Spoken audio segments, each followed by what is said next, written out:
दोस्तों, गुड़गांव को तो एक विकसित शहर माना जाता है, लेकिन गुड़गांव में कई ऐसी जगह भी है जो आम लोगों से छुपी हुई है। दोस्तों, आज की कहानी गुड़गांव के सेक्टर 13 में बंगला नंबर 42 की है। ये कहानी राहुल जी की है। राहुल, जो कि हाल ही में गुड़गांव में नौकरी के लिए आया था, राहुल ने सेक्टर 13 में ही किराए पर एक घर लिया।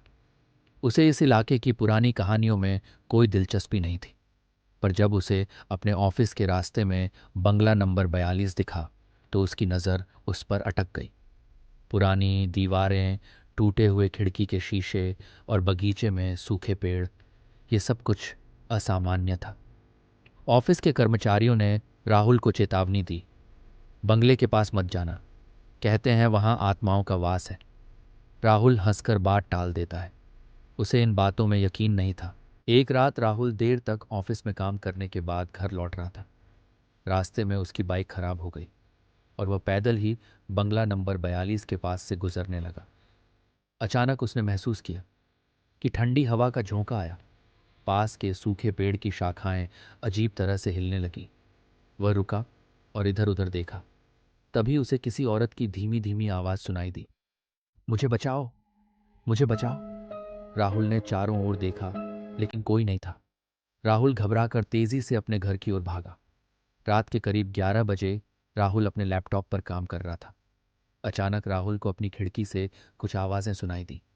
उसने खिड़की से बाहर झांक कर देखा तो उसे बंगला नंबर 42 की ओर से हल्की रोशनी आती दिखी।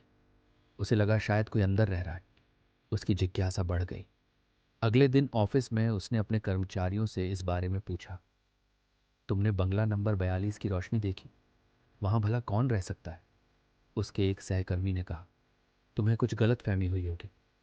एक दूसरे कर्मचारी ने राहुल को धीरे से बताया, कहते हैं कि वो आत्माओं का अड्डा है, कोई भी वहां एक रात बिताने की हिम्मत नहीं करता। राहुल को यकीन नहीं हुआ। उसने तय किया कि वह इस रहस्य को खुद सुलझाएगा। अगले दिन राहुल ने अपने पड़ोसी शर्मा जी से इस घटना का जिक्र किया। शर्मा जी ने उसे बताया कि कई साल पहले बंगला नंबर 42 में एक अमीर व्यापारी अपनी पत्नी और बेटी के साथ रहता था। कहते हैं कि व्यापारी ने किसी काले जादू के चक्कर में अपनी पत्नी और बेटी की बलि दे दी थी। उसके बाद से उस बंगले में अजीब घटनाएं होने लगी। जो भी उस बंगले के करीब गया वह या तो गायब हो गया या उसकी मौत हो गई। राहुल ने तय किया कि वह इस रहस्य से पर्दा उठाएगा। वह अपने दोस्त आयुष को साथ लेकर रात में बंगले में घुस गया। टॉर्च की हल्की रोशनी में उन्हें अंदर की टूटी फूटी दीवारें और जमीन पर अजीब निशान दिखे। कमरे में एक कोने में एक पुरानी तिजोरी पड़ी थी। जब उन्होंने तिजोरी खोली तो उसमें कुछ अजीब काले रंग के प्रतीक और एक पुरानी डायरी मिली। डायरी व्यापारी की थी, जिसमें उसने अपनी पत्नी और बेटी की हत्या का जिक्र किया था। उसमें लिखा था कि उसने अमृता पाने के लिए ये सब किया, लेकिन उसकी आत्मा उसी बंगले में कैद हो गई। जैसे ही तिजोरी बंद हुई, बंगले में अचानक शांति छा गई। लेकिन राहुल और आयुष जानते थे कि सब कुछ खत्म नहीं हुआ है। वे किसी तरह वहां से भागे। तभी एक जोर की हवा का झोंका आया और कमरे के दरवाजे खुद ब खुद बंद हो गए। दोनों ने पलट कर देखा तो एक परछाई उनकी ओर बढ़ रही थी। तभी एक जोर की आवाज हुई और कमरा ठंडा हो गया। राहुल और आयुष ने देखा कि एक सफ़ेद साड़ी पहने एक औरत उनकी ओर बढ़ रही थी। उसके चेहरे पर गहरे घाव थे और आंखों से खून बह रहा था। उस औरत ने बोला कि तुमने मेरी तिजोरी खोली, अब तुम नहीं बचोगे। दोनों ने भागने की कोशिश की, लेकिन दरवाज़ा खुद ब खुद बंद हो गया। अचानक राहुल को याद आया कि डायरी में लिखा था कि तिजोरी को वापस बंद करने से आत्मा को शांत किया जा सकता है। राहुल ने हिम्मत जुटाकर तिजोरी को बंद किया। औरत की चीख कमरे में गूंज उठी और वह धीरे धीरे गायब हो गई।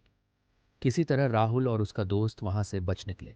फिर राहुल ने इस बंगले के बारे में जानकारी इकट्ठा करनी शुरू की। वह पास की लाइब्रेरी में गया और कुछ पुरानी अखबारों की कटिंग्स देखी। उसे पता चला कि यह बंगला एक अमीर व्यापारी नारायण वर्मा का था। नारायण अपनी पत्नी रेखा और बेटी अनुष्का के साथ यहाँ रहता था।